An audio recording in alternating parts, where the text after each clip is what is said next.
Assalamualaikum warahmatullahi wabarakatuh. Waalaikumsalam Waalaikumsalam warahmatullahi warahmatullahi wabarakatuh. wabarakatuh. Baiklah, di sini kami dari kelompok 4 akan mempresentasikan hasil diskusi kami mengenai produk domestik regional bruto atau PDRB di Kabupaten Kerinci. Nama-nama kelompok 4 yaitu saya sendiri sebagai moderator Vino Pratama, selanjutnya ada Marlina Feni dan ada Cindy Juliasari.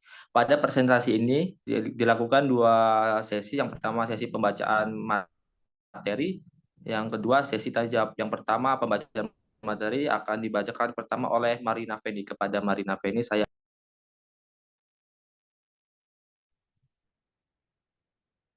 Baiklah, di sini saya perhitungan PDRB.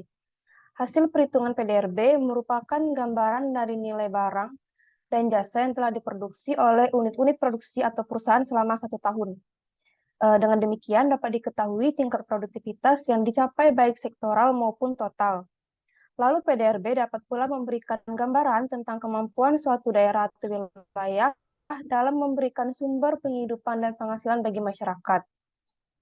Jadi PDRB ialah angka-angka pendapatan penduduk suatu wilayah baik secara menyeluruh, sektoral maupun per kapita.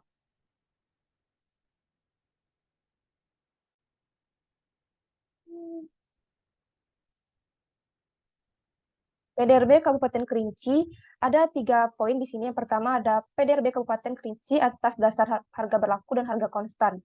Lalu yang kedua ada distribusi persentase PDRB Kabupaten Kerinci, dan yang terakhir laju pertumbuhan PDRB Kabupaten Kerinci.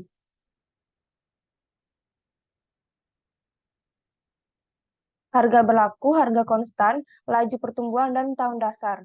PDRB disajikan dalam 2 versi penilaian, yaitu yang pertama ada harga berlaku dan harga konstan. Disebut sebagai harga berlaku karena menyeluruh agregat dinilai dengan menggunakan harga pada tahun berjalan. Sedangkan harga konstan penilaiannya didasarkan kepada harga 1 tahun dasar tertentu. Laju PDRB pada harga konstan dihitung dengan cara mengurangi nilai PDRB pada tahun ke N terhadap nilai pada tahun ke N1, lalu dibagi dengan nilai pada tahun ke N1, kemudian dikalikan dengan 100%. Yang terakhir, tahun dasar ialah tahun terpilih sebagai referensi statistik yang digunakan sebagai dasar perhitungan tahun-tahun yang lain. Next. Metode perhitungan PDRB ada 2 metode. Yang pertama metode langsung, ialah metode perhitungan dengan menggunakan data daerah yang secara terpisah sama sekali dengan data nasional.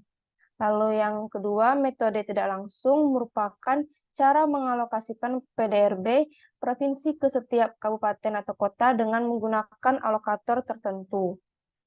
Metode perhitungan PDRB atas dasar harga konstan ialah angka-angka PDRB yang sangat penting digunakan untuk melihat pertumbuhan real dari tahun ke tahun bagi setiap agregat ekonomi. Next. Metode dasar untuk menghitung pertumbuhan real dari agregat ekonomi diturunkan dengan cara menghilangkan pengaruh dari perubahan harga pada angka atas harga berlaku, sehingga terbentuklah angka atas harga konstan. Ada 3 metode dasar, yaitu pertama revaluasi, yang kedua ekstrapolasi, yang ketiga deflasi, yang terakhir deflasi berganda. Lalu metode perhitungan angka indeks agregat pendapatan seperti yang telah diuraikan di atas, secara seri selalu disajikan 2 bentuk, yaitu dasar harga berlaku dan harga konstan suatu tahun dasar. Next. Baiklah, selanjutnya akan dibacakan oleh Vino. Baiklah, di sini saya akan melanjutkan presentasi dari Marina Feni. Yang pertama di sini ada tabel pertama, yaitu PDRB Kabupaten Kerinci atas dasar berlaku menurut lapangan usaha tahun 2012 sampai 2021. Di sini kita bisa lihat di tabel ini lapangan usaha pada sektor pertanian, kehutanan dan perikanan memberikan suplai atau cakupan yang sangat besar. Di sini pada kita lihat pada tahun 2000 2021 ada sekitar 5.532.463 juta rupiah. Tetapi pada saat awal-awal tahun 2012-2013, nilainya tidak terlalu tinggi daripada nilai sekarang karena hanya terjadi 2.433.481 juta rupiah, dan pada 2013 itu 2.878.160,81 juta rupiah. Nah, kita bisa lihat di sini tadi kan sektor usaha yang memiliki cakupan besar. Nah, di sini yang memiliki cakupan yang rendah itu ada pengadaan listrik dan gas, yaitu hanya sekitar rata-rata 1.695 juta rupiah. Next, pada tabel selanjutnya. Nah, pada tabel kedua ini ada PDRB Kabupaten Kerinci atas dasar harga kosan menurut lapangan usaha tahun 2012 sampai tahun 2021. Nah, pada di tabel ini, lapangan usaha pada sektor pertanian, perhutanan, dan perikanan masih menjadi sektor yang sebagai penyuplai penyumbang PDRB terbesar di Kabupaten Kerinci ini, sekitar rata-rata 2 jutaan rupiah. Nah, di sini dan pengadaan listrik dan gas masih lagi-lagi menjadi sektor usaha yang memiliki suplai atau distribusi rendah di Kabupaten Kerinci. Next. Baiklah, selanjutnya akan dilanjutkan oleh Cindy Juliasari. Tabel 3. Distribusi presentasi produk domestik regional bruto atau PDRB Kabupaten Kerinci menurut lapangan usaha 2012 sampai 2021. Ini tabelnya. Next. Dapat disimpulkan pada tabel 3 bahwa struktur ekonomi Kabupaten Kerinci didominasi oleh 5 sektor utama, yaitu sektor pertanian 54,38%, sektor perdagangan 10,96%, sektor konstruksi 10,62%, sektor perdagangan besar dan eceran 9,98%, dan sektor informasi dan komunikasi yaitu 7,51%. Peranan dari kelima sektor ini mencapai 93,45% dalam pembentukan PDRB Kabupaten Kerinci. Kontribusi terendah disumbangkan oleh sektor pengadaan listrik dan gas, yaitu 0,03%. Sektor pengadaan air dan pengelolaan sampah 0,41%. Sektor jasa perusahaan yaitu 0,05%. Sektor penyediaan akomodasi dan makan 0,75%. Next. Tabel 4, laju pertumbuhan produk domestik regional bruto yaitu PDRB Kabupaten Kerinci menurut lapangan usaha persen 2012 sampai 2021. Ini tabelnya. Next. Selain untuk mengetahui produk neto dan struktur ekonomi yang dihasilkan suatu daerah, perkembangan produk domestik regional bruto (PDRB) juga bisa menggambarkan laju pertumbuhan ekonomi. Laju pertumbuhan ekonomi Kabupaten Kerinci pada tahun 2021 mencapai 7,50%. Hal ini menunjukkan terjadi perbaikan yang cukup baik di mana semua sektor tumbuhan positif dengan tingkat pertumbuhan dinamis pada sebagian besar sektor perekonomian. Tetapi mengalami penurunan drastis pada tahun 2020 yaitu sebesar 3,69%. Hal ini disebabkan karena wabah COVID-19 yang mengganggu aktivitas perekonomian di Indonesia.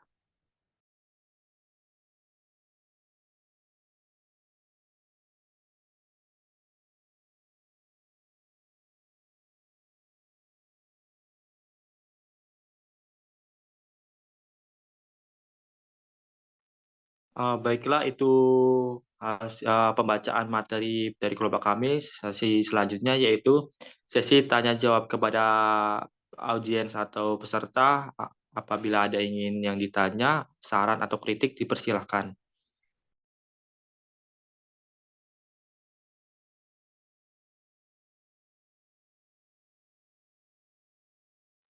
Izin bertanya, moderator.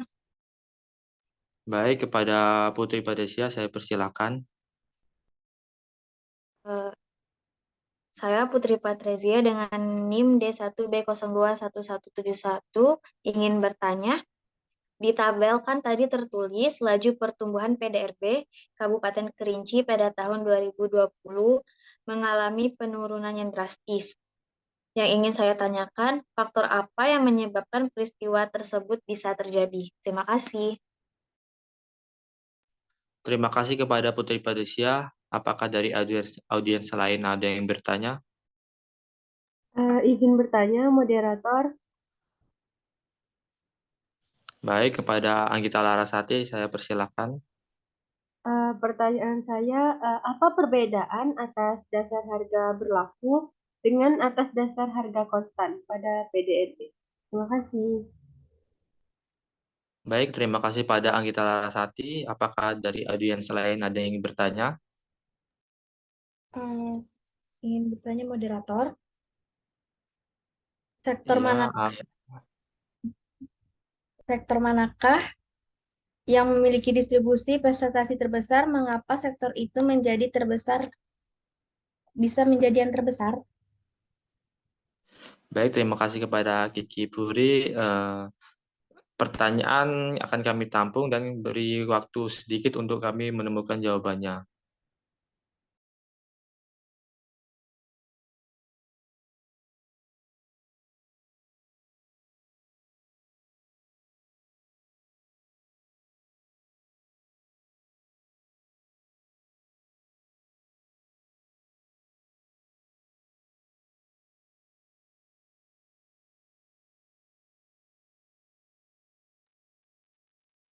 Baiklah, di sini saya akan izin menjawab pertanyaan dari Putri Patrizia.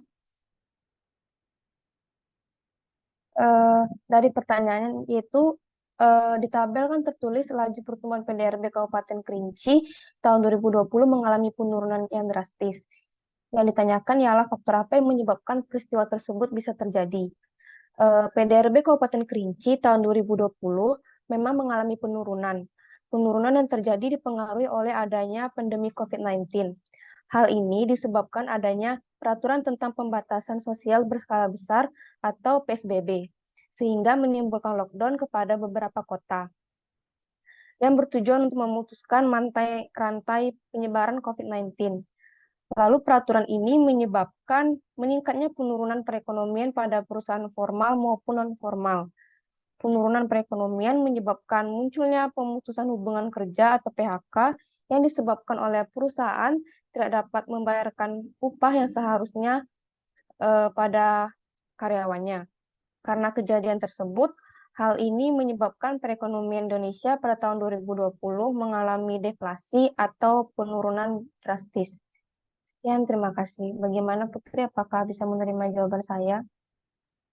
Terima kasih Marlina Feni yang telah menjawab pertanyaan saya. Saya telah paham. Terima kasih.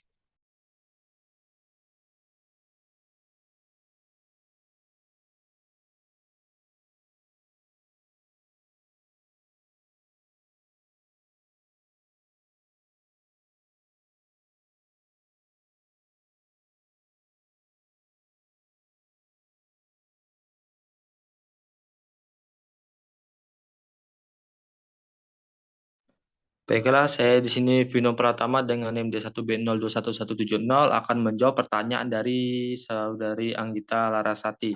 Jadi pertanyaannya kan, apa perbedaan atas dasar harga berlaku dengan atas dasar harga konstan?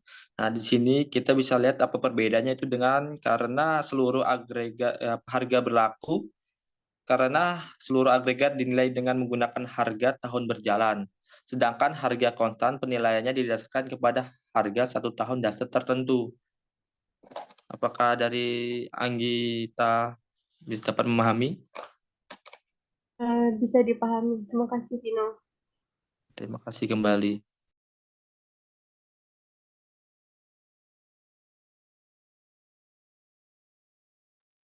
Baiklah, saya akan menjawab pertanyaan dari Kiki Puri Julian Utami. Yang pertanyaannya itu, sektor manakah yang memiliki distribusi presentasi terbesar dan mengapa sektor itu menjadi yang terbesar?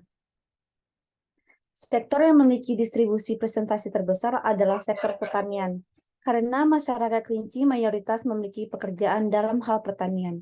Hal itu yang membuat distribusi presentasi sektor pertanian di Kabupaten Kerinci sangat besar.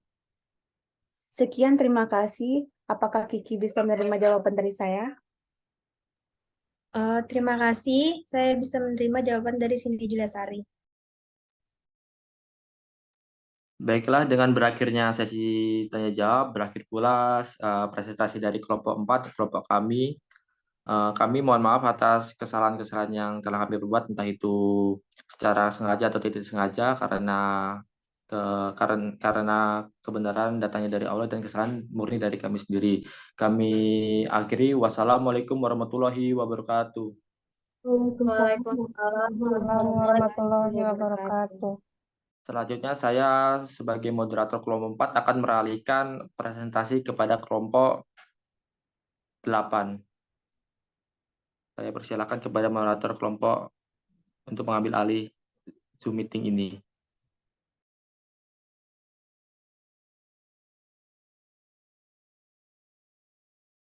Maaf untuk kelompok 9 maksud saya.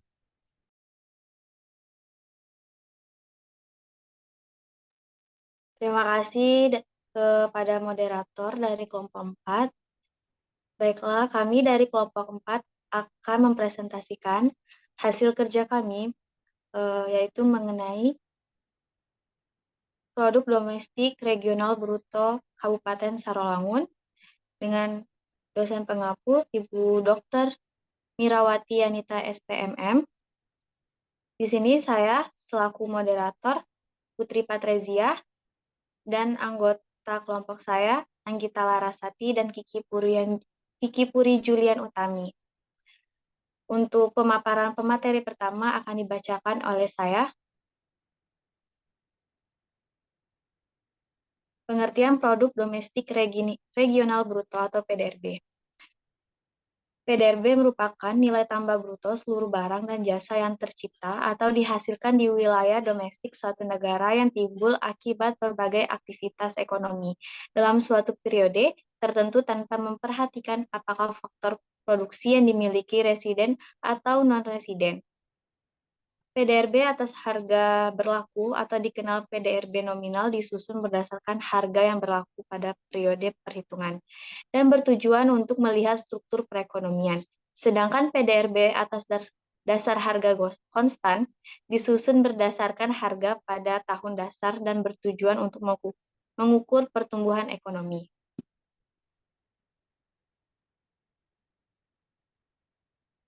Cara pengukuran dan perhitungan PDRB. Cara tersebut dapat dilakukan menggunakan pendekatan-pendekatan tertentu. Pada umumnya, pendekatan yang biasanya dilakukan adalah pendekatan produksi, pendekatan pendapatan, dan pendekatan pengeluaran. Next. Baiklah, selanjutnya akan dibacakan oleh Kiki Puri Julian Utami. Pada Kiki, saya persilakan. Cara pengukur dan perhitungan PDRB. Pendekatan pendapat ialah suatu metode untuk menghitung PDRB dengan menjumlahkan seluruh faktor penerimaan hasil produksi berupa sewa, upah, investasi, dan profit. Rumus hingga PDRB pendapat adalah Y sama dengan R tambah W tambah I tambah P. Keterangannya, R sama dengan sewa, W sama dengan upah, I sama dengan investasi, P sama dengan profit. Pendekatan pengeluaran ialah suatu pendekatan untuk penghitungan PDRB dengan memuat berbagai macam pengeluaran yang dilakukan oleh pelaku ekonomi. Berikut rumus perhitungan PDRB yang pendekatan pengeluaran. Y sama dengan C tambah G tambah I buka kurung X kurang M tutup kurung. Keterangannya, Y sama dengan pendapatan nasional, C sama dengan konsumsi rumah tangga, I sama dengan investasi, G sama dengan pengeluaran pemerintah, E ekspor, M impor. Slide selanjutnya.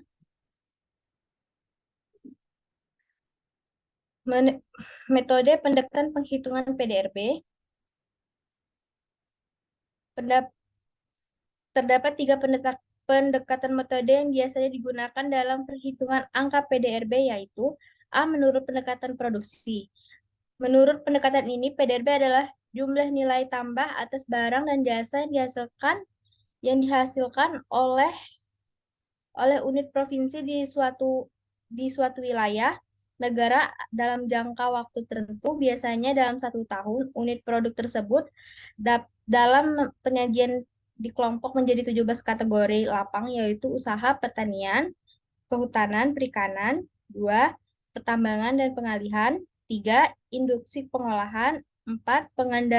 Pengadaan listrik dan gas, 5. Pengadaan air, pengolahan sampah, limbah, dan daur ulang, 6. Konstruksi, 7. Perdagangan besar dan eceran, reservasi mobil dan sepeda motor, 8. Transportasi dan pergudangan, 7. Penyajian ekonomi dan makanan minum, 10.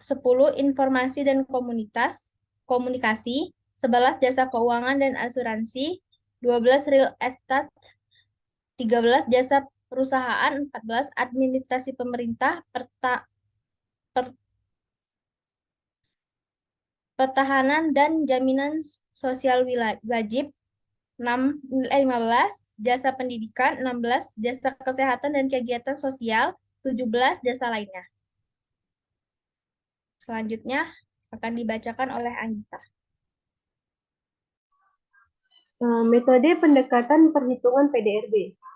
Yang B, menurut pendekatan pendapatan PDRB, menurut pendekatan ini merupakan jumlah balas jasa yang diterima oleh faktor-faktor produksi yang ikut serta dalam proses produksi di suatu negara dalam jangka waktu tertentu, biasanya dalam 1 tahun.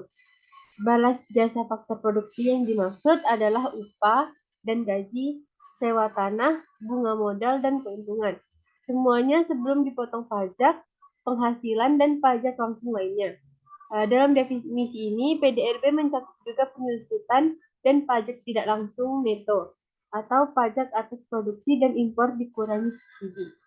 Dan yang C, menurut pendekatan pengeluaran PDRB, adalah semua komponen permintaan akhir yang terdiri dari yang pertama pengeluaran konsumsi akhir rumah tangga, yang kedua pengeluaran konsumsi akhir lembaga non-profit yang melayani rumah tangga, yang ketiga pengeluaran konsumsi akhir pemerintah, yang keempat pembentukan modal tetap domestik bruto, yang kelima perubahan inventory, dan yang keenam adalah ekspor neto atau ekspor dikurangi impor.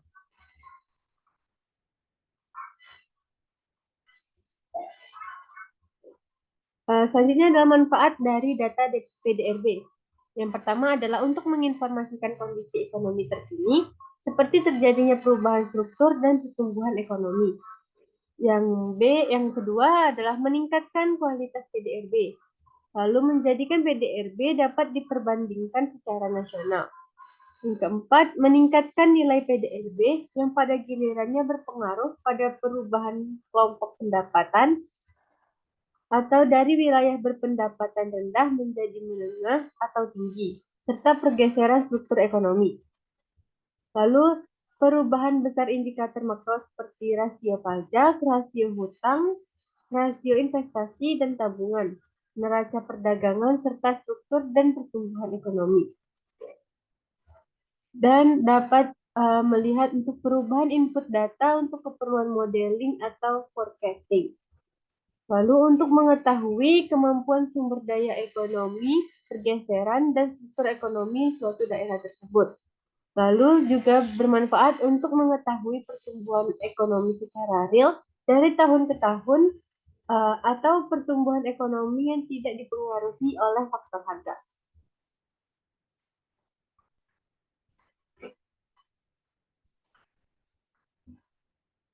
Berikut ini adalah tabel distribusi presentasi domestik regional bruto atas dasar harga berlaku pada Kabupaten Sarolangun menurut lapangan usaha pada tahun 2011 sampai 2015. Struktur perekonomian masyarakat Kabupaten Sarolangun ini masih didominasi oleh kategori pertanian, kehutanan, dan perikanan. Pada tahun dapat dilihat pada tahun 2012 dan 2013 kategori pertambangan dan penggalian sempat berkontribusi terbesar terhadap PDRB Kabupaten Sarolangun. Kemudian pada tahun 2014, kategori pertanian dan kehutanan dan perikanan kembali mendominasi.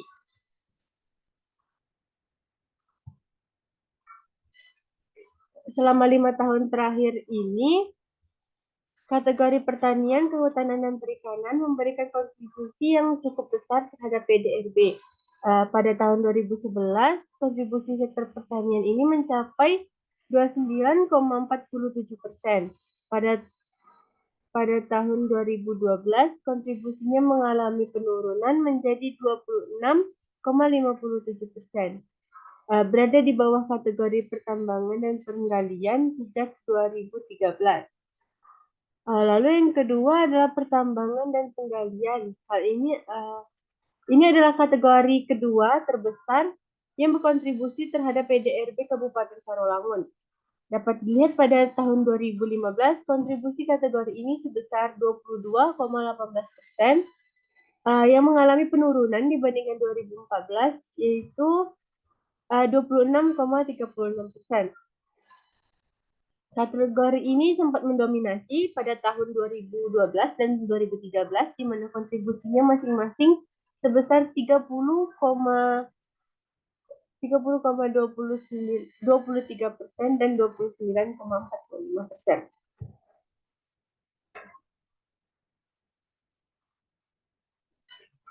Selanjutnya adalah tabel distribusi presentasi produk domestik regional bruto Kabupaten Sarolangun atas dasar harga berlaku menurut lapangan usaha pada tahun 2016 sampai 2020.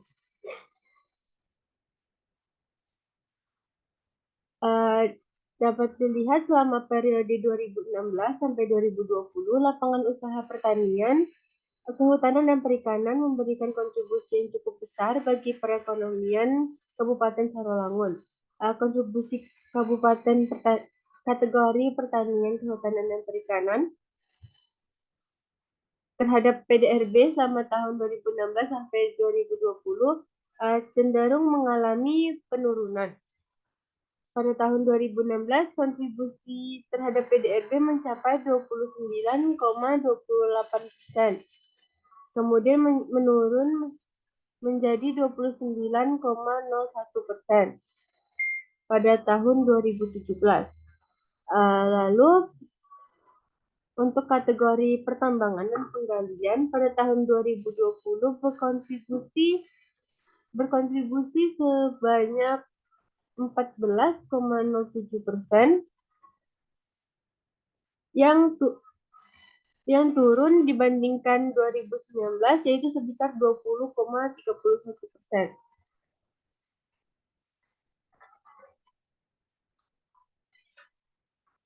Selanjutnya, tabel ini akan dibacakan oleh Putri Patricia. Baiklah, berikut ini adalah tabel laju pertumbuhan produk domestik regional bruto atas dasar harga konstan Kabupaten Sarolangun menurut lapangan usaha 2011 hingga 2015. Pada tahun 2011, kategori pengadaan listrik dan gas itu adalah berkontribusi paling tinggi, yaitu sebesar 19,70. Pada tahun 2012, kategori industri pengolahan berkontribusi sebesar 12,64. Lalu pada tahun 2013, kategori yang berkontribusi cukup tinggi yaitu konstruksi dengan nilai 17,90%. Lalu pada 2014, kategori yang berkontribusi tinggi yaitu penyediaan akomodasi dan makan minum. Lalu pada 2015, yang paling tinggi berkontribusi yaitu jasa kesehatan dan kegiatan sosial. Next. Baiklah, selanjutnya yang tahun 2016 dan sampai 2020 akan dibacakan oleh Kiki.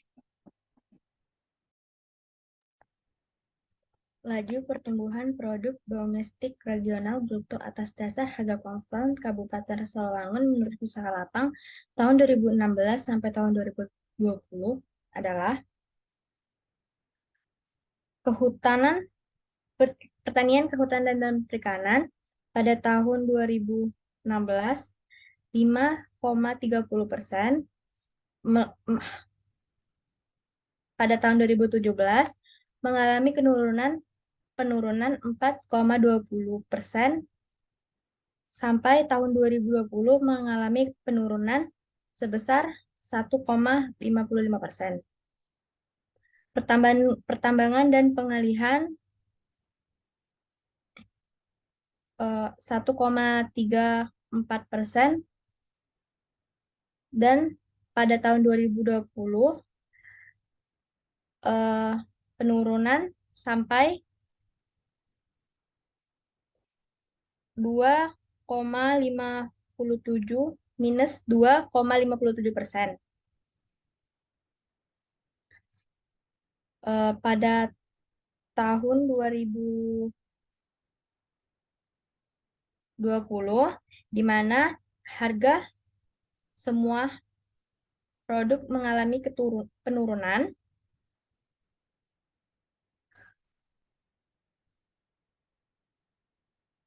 penurunan cukup. Sekian, terima kasih.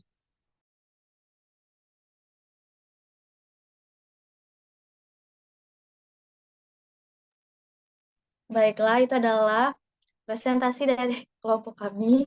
Untuk teman-teman yang ingin bertanya, silakan untuk mengajukan pertanyaannya. Izin bertanya kepada kelompok penyaji. Ya, Perkenalkan, nama saya Marlina Feni dengan NIM D1B021168.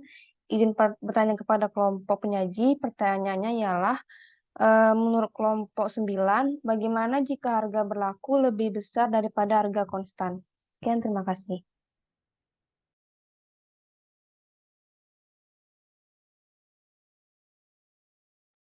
Baik, saya Finom Pratama dengan NIM D1B021170, izin bertanya kepada kelompok 9. Apa peranan lapangan usaha ekonomi dalam memproduksi barang dan jasa, dan kategori lapangan usaha mana yang mendominasi pada daerah Kabupaten Rawamangun? Baik, terima kasih. Saya Cindy Judasari dengan NIM D1B021190, izin bertanya kepada kelompok penyaji. Pertanyaannya itu, mengapa dalam perhitungan pendapatan nasional lebih banyak menggunakan pendapatan nasional menurut harga konstan? Terima kasih. baiklah. Terima kasih untuk teman-teman yang telah bertanya. Langsung saja, saya akan menjawab pertanyaan dari Marlina Feni. Pertanyaannya, menurut kelompok 9, bagaimana jika harga berlaku lebih besar daripada harga konstan? Jika harga konstan dapat digunakan untuk menunjukkan laju pertumbuhan ekonomi secara keseluruhan atau setiap sektor dari tahun ke tahun. Sedangkan PDRB harga berlaku menurut penggunaan menunjukkan produk barang dan jasa digunakan untuk tujuan konsumsi, investasi, dan perdagangan dengan pihak luar negeri. Sehingga jika PDRB harga berlaku lebih besar dibandingkan harga konstan, menunjukkan bahwa ukuran perekonomian lebih besar pada sektor saat itu. Karena PDRB atas dasar harga berlaku menggambarkan nilai tambah barang dan jasa yang dihitung menggunakan harga yang berlaku pada setiap tahun. Sedangkan PDRB harga konstan menunjukkan nilai tambah barang dan jasa tersebut yang dihitung menggunakan harga yang berlaku pada satu tahun tertentu sebagai dasar. Bagaimana Marlene Feni dapat dimengerti? Bisa dimengerti. Terima kasih, Putri. Ya, sama-sama. Saya akan menjawab pertanyaan dari Dino. Pertanyaannya adalah, apa peranan lapangan usaha ekonomi dalam memproduksi barang dan jasa, dan kategori lapangan usaha mana yang mendominasi pada daerah Kabupaten Rawamangun? Jawabannya itu Besarnya peranan berbagai lapangan usaha ekonomi dalam memproduksi barang dan jasa sangat menentukan struktur ekonomi suatu daerah. Karena struktur ekonomi yang terbentuk dari nilai tambah yang diciptakan oleh setiap lapangan usaha menggambarkan seberapa besar ketergantungannya suatu daerah terhadap kemampuan berproduksi dari tiap lapangan usaha. Dan struktur perekonomian Kabupaten Sarawangun itu didominasi oleh 3 kategori lapangan usaha, yaitu pertanian, kehutanan, dan perikanan, pertambangan dan penggalian, dan konstruksi. Apakah semua dapat menerima jawaban dari saya? Baik, terima kasih kepada Anggita. Saya dapat memahami jawaban dari Anggita. Terima kasih. Terima kasih. Saya akan menjawab pertanyaan dari Cindy Juliasari, mengapa dalam perhitungan pendapat nasional lebih banyak menggunakan pendapatan nasional menurut harga konstan? Yang mendasari hal tersebut adalah penggunaan harga konstan dirasa jauh lebih mudah dibanding dengan harga berlaku. Karena harga berlaku akan mempengaruhi dengan inflasi yang penyebab harga berubah-ubah dengan mudah mengikuti tingkat inflasi. Bagaimana Cindy Juliasari, apakah puas dengan jawabannya? Baiklah, saya dapat menerima jawaban dari Kiki. Terima kasih. Baiklah, terima kasih kepada teman-teman yang telah bertanya kepada kelompok kami. Baiklah, itu adalah sesi terakhir dari presentasi dari kelompok 9. Terima kasih. Jika ada kesalahan kata, mohon dimaafkan. Saya akhiri. Wassalamualaikum warahmatullahi wabarakatuh. Waalaikumsalam Waalaikumsalam warahmatullahi wabarakatuh.